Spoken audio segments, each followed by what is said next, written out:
Mharcais, Caibidil a trí. Chuaigh sé isteach sa synagogue uair eile agus bhí fear ann ar ó lámh leis sorga. Agus b'éidir ar fada ar feiceant ar an lágamhas sé a lá na sabbaide chun go ciontas é. Dúirt sé le fear na lábhar sorga, tar a lé. Agus dúirt sé lá, cé acu is láthe a dhéanamh le sabbaide, a bhaith nó an talc, bethe a shíriú nó a bharú, a ní raibh focail as tú. Agus ar dearcha timpeall le farg orthú eile, agus brún ar mar gheall ar duine a chrí, dúirt sé leis an duine, sin amach a láh. Hin agus bhí a láh sláán a rís. Gabh na Pharisanna amach agus rinne siad comhairle leithe leis na Herodaí ina dhé conas a milfide sé. Chuaigh Íosa a luaitaobh ar trú na farige, i héin agus a dheiscebal, agus lean slú mór ón an Galilé, ó Judea fós, ó Jerusalem, ó Judamaya, ón taobh hall de Jordan, agus ó himpeall na Túre agus na Sudaine. Hannig slú mór thuige nuair chuala siad aró a dhéanú aige. Agus dúirt siad lena dheiscebal buad a bheith olú acu, dá mar gheall ar an slú le hagla go méid ag brú ar. Mar bhí sé tar éis mar an duine a laithas sa chi, iad seo eile aró acadí orthú, go mbeadh ar plodúch ar chun buint leis. Agus nuair a deicí na spirid míglaní é, chaitheadad iad féin síos roimhe agus scradaí siad amach, is tú mach dé, ach dordaí sé go dtíon daobh gan é chur anúil. Chuaigh sé an slíomh suas agus glí sé chuige iad seo a ball leis héin. Hannig sé thuige, agus cheap sé darag mar company ag a héin, agus chun curfrú sé ua iad ag seanmór, agus uras acu chun na dteáin a chaithú amach. Cheap sé an darag. Simon ar thug sé Padar mar aim, Séamas mac Zebedí agus ón dhearthar Séamas ar thug sé Boanerges mar aim orthú, is é sin clán na Tornaí.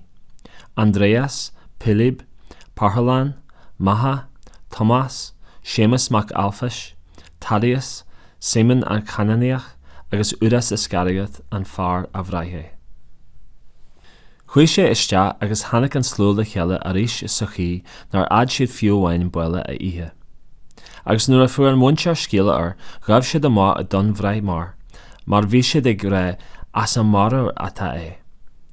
Agus na scríbhí a bhí tar éis teacht a nuas ó Jerusalem deireadis, Beelzebub atá an, agus is trí frinsin na dteáin a chaithinn sé na dteáin amach. Glú sé chuige iad agus lóir sé an parbal seo. Conas iad an Satan a caithú amach. Má bhí an riocht ar degailt ina é féin, ní feidir na riocht sin seaasú. Agus má bhí an teaghlach ar degailt ina dhé héin, ní feidh an teagailt sin na seaasú.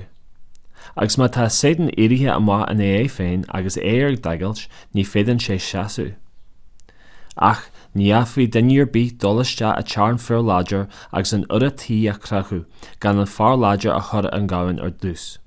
Agus an sin ní muiste dá an teach a carthú. Dúinn mbeadh go forinne, maith fra déine cinne duine a cuid paci agus cibbe jealousy ar fafaí é. Ach duine ar bí a genú jealously in i dhéin spirid níu, ní bheith maithínas le fáil ige go deá, agus tá sé cinnte a paca sorí. Mar go dúirt siad tá spirid miglan an. An sin, tháinig a bhaither agus a bhraithir agus ag seaasú daobh a muoich chuir siad scéala chuige a glíor. Bhí slua in na sí teampailir agus dúirt sé leis, tá do bhathar agus do bhraithir a muoich a do dhéirí. Dúirt sé lá a bhreagart, cé hiad mo bhaithir agus mo bhraithir. Agus a deacu dó aró in na sí teampailir dúirt, seo iad mo bhaithir agus mo bhraithirí. Ar duine ar bí a dhéanfaí tall dé, sin é mo bhraithir agus mo thuair agus mo bhaithir. Bí samóla a ríhór na nú, lín his a mbeadh, mohed vis mostum, bí his a moagna gahi Skagla